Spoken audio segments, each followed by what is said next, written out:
Assalamualaikum guys, selamat datang di berita update dari para fighter. Puncak tertinggi di kelas heavyweight dipertaruhkan dalam main event UFC 260 antara sang juara Stipe Miocic melawan penantang gelar Francis The Predator Ngannou. Malam itu sejarah harus mengukir siapa juara terbaik dalam divisi ini. Setelah gagal dalam percobaan kesempatan pertama merebut gelar, Francis Ngannou datang dalam rematch dengan tekad yang sama, menjadi fighter Kamerun pertama yang menjadi juara UFC. Namun sebelum kita membahas tentang laga di main event, kita coba sedikit mengulas tentang laga di main card lainnya yang tentunya tidak bisa kita lewatkan begitu saja. Pada laga pembuka main card, di kelas lightweight, bertarung Jamie Mullarkey versus Khama Worthy. Laga ini diselesaikan dengan cepat oleh Jamie Mullarkey melalui knockout di ronde pertama detik ke-46. Dengan kemenangan cepat ini, fighter 26 tahun asal Australia ini mencatatkan rekor 13 kemenangan dan 4 kekalahan dalam karirnya. Dan untuk Khama Worthy, ini merupakan kekalahan kedua secara beruntun setelah kalah melawan Othman Azaitar di pertarungan sebelumnya. Laga selanjutnya di kelas flyweight wanita, bertarung Gillian Robertson versus Miranda Maverick.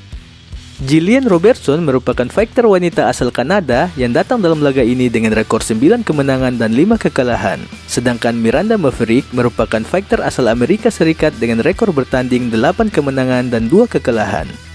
Laga ini dimenangkan oleh Miranda Maverick melalui unanimous decision 30-27, 30-27, dan 29-28 sekaligus membuka peluang untuk Miranda Maverick masuk dalam top 15 kontender flyweight wanita.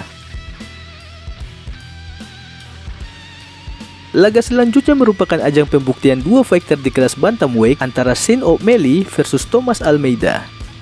Kedua fighter datang dengan kekalahan pada laga sebelumnya.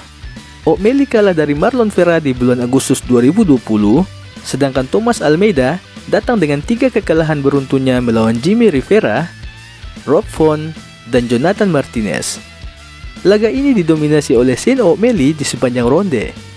Keunggulan jangkauan dan tinggi badan membuat O'Malley menampilkan penampilan yang impresif sekaligus pembuktian bahwa ia memang pantas berada di jajaran top kontender bantamweight.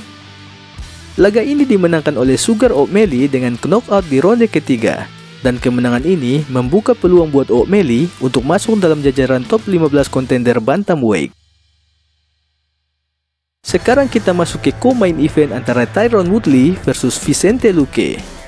Vicente Luque meraih kemenangan besar dalam karirnya setelah mengalahkan mantan juara kelas welter Tyron Woodley melalui submission di archok saat waktu memasuki menit keempat babak pertama. Awalnya Woodley yang harus memperbaiki rekornya setelah 3 kekalahan beruntun ini mengawali ronde dengan agresif. Namun Luque membalikan posisi dan menekan sang mantan juara. Kedua fighter mematahkan clinch dan melakukan adu striking. Woodley melakukan pukulan besar yang sempat menggoyahkan Luque. Namun dengan tenang, Luque membalas dan menjatuhkan Woodley. Tembakan takedown disertai submission di archok mengakhiri laga ini dengan kemenangan Vicente Luque. Dan di akhir pertandingan, Luque tidak menyia-nyiakan kesempatan dan langsung menantang Nate Diaz dalam interviewnya. Dan untuk Tyron Woodley, ini merupakan kekalahan keempatnya secara beruntun.